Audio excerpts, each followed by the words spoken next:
C'est les aventures d'un super-héros du quotidien qui vit dans un petit lotissement, qui va chercher son pain et qui va au marché, mais qui peut aussi sauver la ville des savants fous.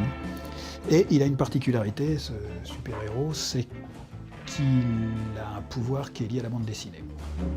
Imbattable, c'est son nom et on ne lui en connaît pas d'autre, est né en 2013 dans les pages de Spirou. Il ne vole pas, ne lance pas de rayons laser et n'entortille personne dans une toile d'araignée. Il cherche et trouve la solution au problème dans les autres cases. Un vertigineux travail d'anticipation pour l'auteur qui se joue des codes narratifs de la BD. Imbattable voit ce que le lecteur voit. Lorsqu'il penche la tête, il va voir le futur, et lorsqu'il lève la tête, il va voir le passé. Donc, c'est vrai qu'à partir d'un moment où un personnage peut passer d'une case à l'autre, il va avoir le pouvoir de jouer sur le temps et sur l'espace aussi. C'est-à-dire qu'il peut se télétransporter facilement à un autre lieu, il peut se donner une information du futur dans le passé.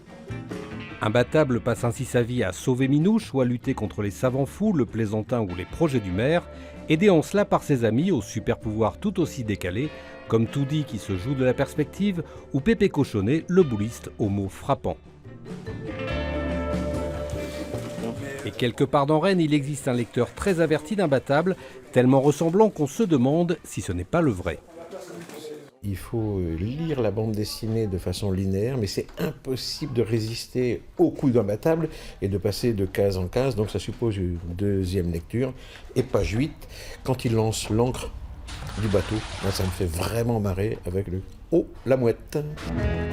Sorti en avril, Imbattable est déjà un joli succès de librairie.